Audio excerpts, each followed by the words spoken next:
Bible की प्रार्थनाएं। और इस कड़ी में आज हम मूसा की एक त्यागपूर्ण प्रार्थना पर कुछ देर विचार करेंगे। मूसा की ये प्रार्थना निर्गमन उसके 32वें अध्याय के 30 पद से 32 पद तक में है, जिसमें वो कहता है, परमेश्वर से प्रार्थना करता है। तब मूसा यहोवा के पास जाकर कहने लगा कि हाय हाय, उन लोगों ने सोने का देवता बनवाकर बड़ा ही पाप किया है। तो अभी अब तू उनका पाप क्षमा कर, नहीं तो अपनी लिखी हुई पुस्तक में से मेरे नाम को काट दे। और ये प्रार्थना मूसा की है, जो कि अपने लोगों के लिए परमेश्वर के सामने एक त्याग करने को तैयार है। और इस प्रार्थना पर हम कुछ विचार करें, उसके पहले हम उसके पृष्ठभूमि में जाएं कि मूसा आखिर ऐसी प्रार्थना क्यों किया। मूसा ने इस प्रकार से परमेश्वर के सामने निवेदन क्यों किया। यदि हम पूरे इतिहास में जाते हैं तो हम देखते हैं कि मूसा अपने भाई बंधुओं से बहुत अधिक प्रेम करता था। उसको फिरौन के घर में रहना, उसके महल में उसकी सुख सुविधाओं में रहना नहीं भाया। उसको फिरौन की बेटी का पुत्र कहलाना भी नहीं भाया। लेकिन उसने उन सब चीज़ों का त्याग कर दिया। लगभग मूसा फिरौन के महल में 37 वर्ष रहा था।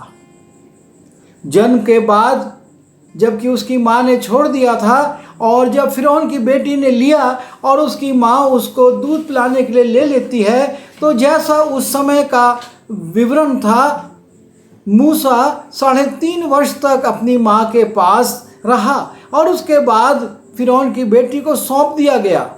और जब वो 40 वर्ष का हुआ, तब वो अपने भाई बंधुओं का हाल चाल देखने के लिए निकलता है कि आखिर उसके भाई बंधु कैसे हैं। और वहाँ पर जब वो देखता है कि एक मिस्री एक इस्राएली के ऊपर अन्याय कर रहा है, उसे मार रहा है, तो उसको इतना गुस्सा आता है कि वो उस मिस्री को मार डालता है और रेत में छिपा देता है।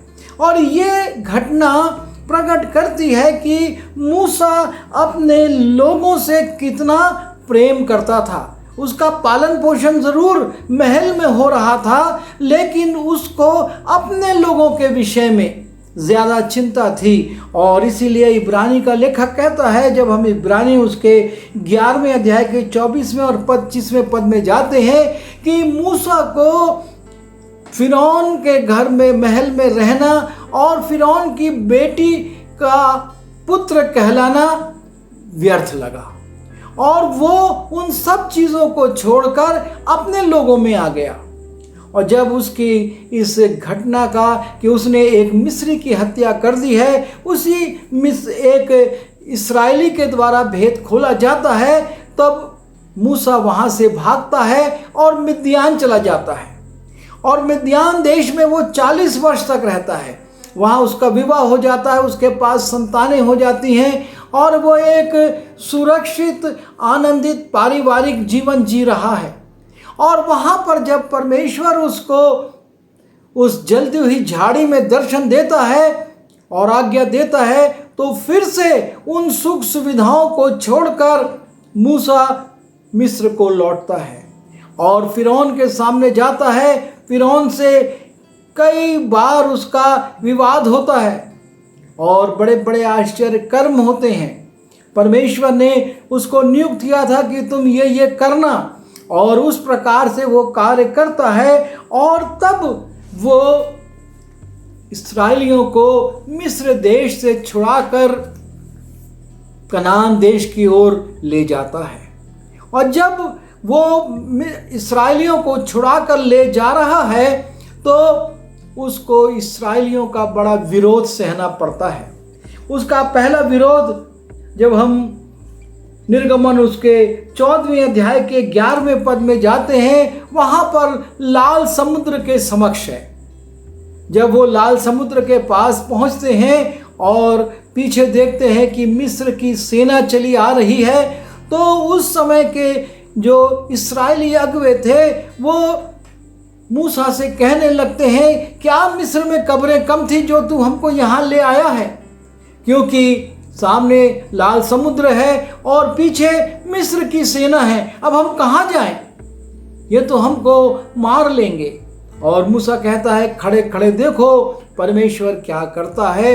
और परमेश्वर ने आश्चर्य कर्म किया, वो लाल समुद्र पार हो गए और मिस्र की सेना पूरी समुद्र में डूब मरी और उन्होंने देखा कि सारे लोग मर गए हैं। वो बड़े खुश हुए।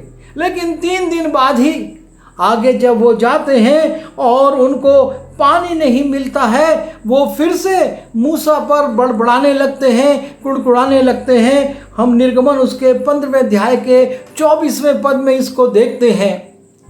और परमेश्वर फिर से उनके लिए उपाय करता है। वो खारा जल परमेश्वर मूसा को एक पेड़ दिखाता है कि उसको डाल दो और वो उनके पीने के लिए पर्याप्त हो जाता है। उसका स्वाद, उसका खारापन बदल जाता है। और थोड़ा सा आगे बढ़ते हैं जब, और निर्गमन उसके 16वें अध्याय के 2 पद में हम देखते हैं कि फिर इस्राएली मूसा पर बड़बड़ाने लगते हैं, कुड़कुड़ाने लगते हैं कि हमको अच्छी भोजन वस्तु चाहिए। और मूसा परमेश्वर से प्रार्थना करता है, परमेश्वर इनका बड़बड़ाना सुनता है, मूसा की दुहाई सुनता है और इनके लिए उत्तम भोजन का भी प्रबंध कर देता है। और इस प्रकार से हम देखते हैं कि इस्राएली शुरू से मूसा का विरोध करते थे, लेकिन मूसा उनसे प्रेम प्रकट करता था और उनसे प्रेम प्रकट करके उनके लिए उपाय करता था, परमेश्वर से प्रार्थना करता था और नाना प्रकार से वो उन वस्तुओं को उनको उपलब्ध करवाता था कि वो किसी रीति से नाश ना हो या वो परमेश्वर के विरुद्ध ना जाए। और तब परमेश्वर मूसा को पर्वत पर बुला लेता है और ताकि उनको व्यवस्था की 10 आज्ञाओं को की प्रतियां दे सके। और वो शिलाओं पर लिखकर परमेश्वर मूसा को वो 10 आज्ञाएं देता है। और इस कार्य में मूसा जब परमेश्वर के साथ साथ पहाड़ पर है, लगभग 40 दिन लग जाते हैं। और नीचे जो इस्राएली हैं वो प्रतीक्षा करते करते सोचते हैं कि अब मूसा तो मर खप गया, हमारे को अगवा करने वाला, हमारे अगवाई करने वाला मूसा मर खप चुका है। और तब हम देखते हैं 32वें अध्याय के पहले और दूसरे पद में, जब लोगों ने देखा कि मूसा को पर्वत से उतरने में विलंब हो रहा है, तब वे हारून के पास इकट्ठे होकर कहने लगे, अब हमारे लिए देवता बना जो हमारे आगे आगे चले, क्योंकि उस पुरुष मूसा को जो हमें मिस्र देश से निकाल लाया है, हम नहीं जानते कि उसे क्या हुआ। और इस प्रकार से ये अगवे, इस्राएली अगवे हारून पर दबाव डालते हैं कि हमारे लिए एक प्रतिमा बना, एक देवता बना जो हमारे आगे आगे चले, क्योंकि हम नहीं जानते कि मूसा जो इतने दिनों से गया है, ना उसके पास भोजन है ना उसके पास पानी है, वो क्या कर रहा है, वो तो मर खप गया लगता। और हारून उनके दबाव में आकर एक बछड़े की मूर्ति बनाता है और कहता है ये है, और वो उसकी आराधना करने लगते हैं, वो उसकी पूजा अर्चना करने लगते हैं। और जब वो इस प्रकार की गलती करते हैं तो परमेश्वर बहुत क्रोधित हो जाता है। और जब परमेश्वर बहुत क्रोधित हो जाता है तो परमेश्वर मूसा से कहता है, फिर यहोवा ने मूसा से कहा, जब हम निर्गमन उसके 32वें अध्याय के 90 पद को पढ़ते हैं, लिखा है, फिर यहोवा ने मूसा से कहा, मैंने इन लोगों को देखा और सुन वे हठीले हैं।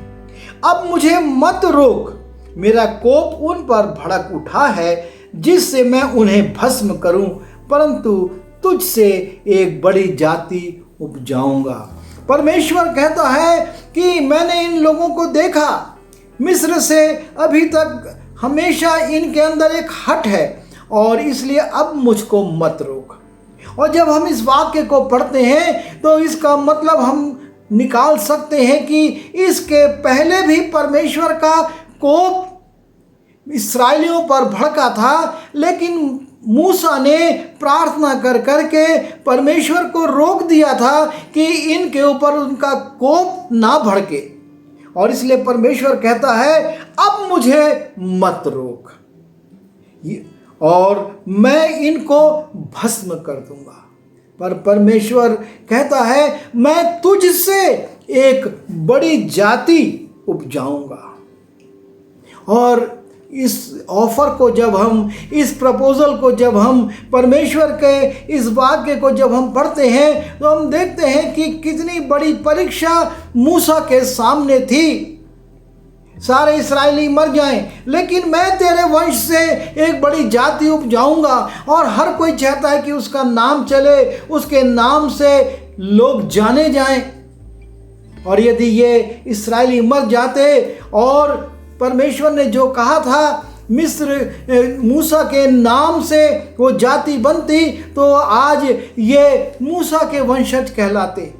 लेकिन मूसा परमेश्वर से प्रार्थना करता है, और हम देखते हैं मूसा की एक प्रार्थना है 32वें पद से, 32वें अध्याय के 11वें पद से 13वें पद में। और मूसा इस परीक्षा में, जबकि उसके परिवार से, उसके घराने से परमेश्वर एक बड़ी जाति उत्पन्न करने वाला है और इस्राएलियों को नष्ट कर देने वाला है, वो कहता है तब मूसा अपने परमेश्वर यहोवा को ये कहकर मनाने लगा।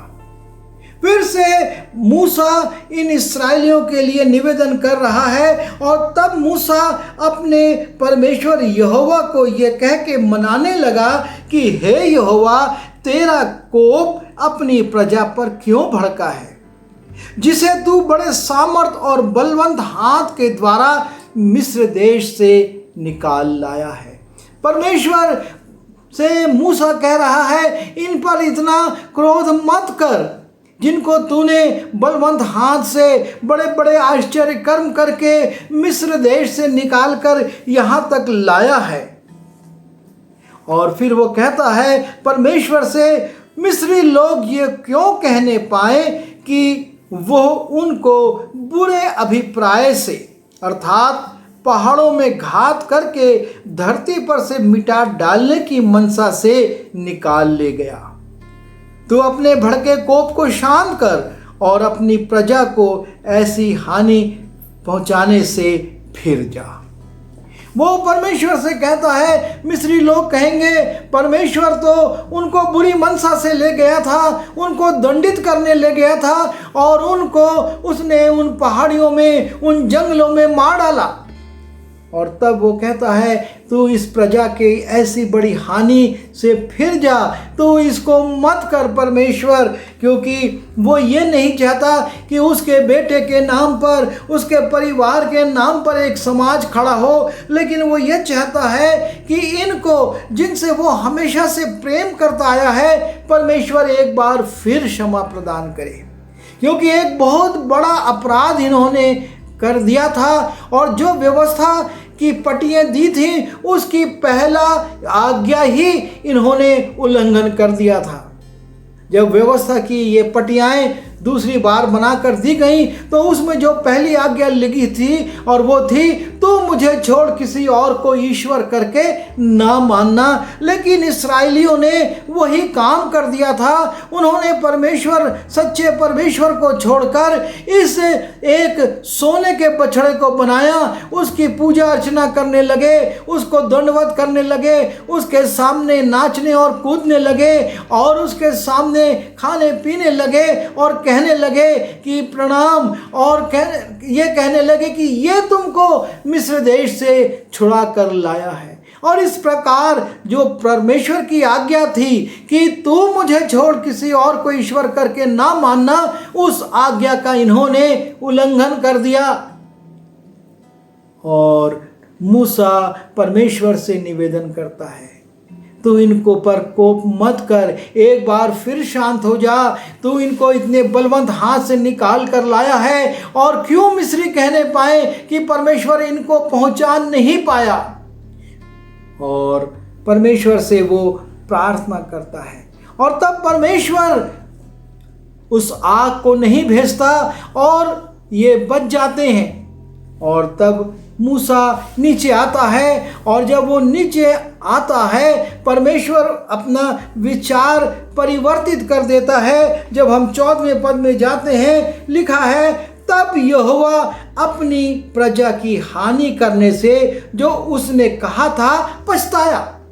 मूसा के इन निवेदनों से, मूसा की इन प्रार्थनाओं से परमेश्वर ने अपने उस विचार को त्याग दिया। और तब मूसा नीचे आता है, देखता है परिस्थितियां, हारून को डांटता है कि तुमने ये क्या किया। हारून कहता है, मेरे को इन्होंने इतना दबाव डाला कि ये बछड़ा बनाना पड़ा। और तब मूसा उन लोगों से कहता है, जब हम 30वें पद को देखते हैं, लिखा है, दूसरे दिन मूसा ने लोगों से कहा, तुमने बड़ा ही पाप किया है। अब मैं यहोवा के पास चढ़ जाऊंगा, संभव है कि मैं तुम्हारे पाप का प्रायश्चित कर सकूं। 40 दिन 40 रात परमेश्वर के साथ रहने के बाद वो नीचे आया, नीचे की स्थिति देखा, और उसके बाद फिर लिखा है, दूसरे दिन वो कहता है कि तुमने बड़ा पाप किया है, और मैं परमेश्वर के पास जा रहा हूं कि मैं प्रायश्चित कर सकूं। यह है मूसा का प्रेम अपने लोगों से। वो कितना प्रेम करता है। वो ये नहीं सोचता कि मेरा वंश से मैं एक बड़ी समाज जब बन जाएगी मेरा नाम चलने दूं, लेकिन वो इनके लिए छुटकारे के लिए परमेश्वर से निवेदन करता है। और फिर कहता है, अब मैं जा रहा हूं परमेश्वर के पास कि तुम्हारे लिए प्रायश्चित करूं। और लिखा है, जिस प्रार्थना को हमने शुरू में पढ़ा, तब मूसा यहोवा के पास जाकर कहने लगा। वो फिर से उस पर्वत पर चला गया और परमेश्वर के सामने झुक गया और उससे कहने लगा, परमेश्वर से प्रार्थना करने लगा, हाय हाय, उन लोगों ने सोने का देवता बनवाकर बड़ा ही पाप किया है। वो परमेश्वर के सामने सबसे पहली बात जो करता है, और वो है कि वो पाप को मानता है, वो स्वीकार करता है। वो कहता है, हाय हाय, इन लोगों ने वो सोने का बछड़ा बनाकर बहुत ही बड़ा पाप किया है। परमेश्वर के सामने वो इस्राएलियों के पाप को मान रहा है। और उसके बाद वो कहता है, तो भी अब तू उनका पाप क्षमा कर। और फिर से वो निवेदन करता है कि हे परमेश्वर, इन्होंने पाप तो बहुत बड़ा किया है, लेकिन अब तो इनको क्षमा कर दे। वो उनके लिए क्षमा मांग रहा है, क्योंकि वो जानता है परमेश्वर का क्रोध अगर भड़क गया तो इनमें से कोई नहीं बचेगा। पर मूसा उनसे बहुत प्रेम करता था, उनके लिए वो लगातार प्रार्थना करता रहा था, उनके लिए फिरौन के सामने खड़ा होता रहा था। और अब जब ये समस्या आ गई, वो उनके पाप को, उनकी गलती को मानकर निवेदन करता है कि तू उनका पाप क्षमा कर। और जब वो देखता है कि परमेश्वर कोई प्रत्युत्तर नहीं दे रहा है, तो वहां पर हम देखते हैं एक डैश है, और उसके बाद लिखा है, नहीं तो अपनी लिखी हुई पुस्तक में से मेरे नाम को काट दे। यदि तू इनको क्षमा नहीं कर सकता है, इनका पाप इतना बड़ा है, तो मेरे नाम को भी अपनी पुस्तक में से काट दे। एक बड़ा प्रपोजल वो छोड़ चुका है कि उसके परिवार से एक बड़ी जाति उत्पन्न हो, और अब वो दूसरी बात परमेश्वर से कह रहा है कि मेरा नाम अपनी पुस्तक में से काट दे। क्यों काट दे? क्योंकि उसके भाइयों ने जो पाप किया है उसकी क्षमा नहीं हो पा रही है। और इसलिए एक बहुत बड़ा, जैसा कि हमने शीर्षक दिया कि मूसा की त्यागपूर्ण प्रार्थना। ऐसी समस्याएं संसार में आती हैं, हमारे प्रिय लोग गलतियां करते हैं, लेकिन हम मध्यस्थता की प्रार्थना किस रीति से करते हैं? मूसा परमेश्वर के सामने ना सिर्फ गलती मान रहा है, क्षमा मांग रहा है, लेकिन अपना त्याग भी कर रहा है कि यदि मेरे भाई, मेरे ये प्रिय लोग नहीं क्षमा हो सकते तो फिर मैं क्या करूँगा? मेरा भी नाम अपनी पुस्तक में से काट दे। लेकिन परमेश्वर बहुत न्यायी परमेश्वर है। और 33वें पद में लिखा है, यहोवा ने मूसा से कहा, जिसने मेरे विरुद्ध पाप किया है उसी का नाम मैं अपनी पुस्तक में से काट दूंगा। तो ये बात बोल रहा है, लेकिन मैं तेरा नाम नहीं काट सकता क्योंकि तूने मेरे विरुद्ध पाप नहीं किया है। जिसने पाप किया है उसका नाम मैं काटूंगा। और तब परमेश्वर कहता है कि अब तू जाकर उन लोगों को उस स्थान में ले चल जिसकी चर्चा मैंने तुझसे की थी। अर्थात एक क्षमा फिर से आ गई वहां पर।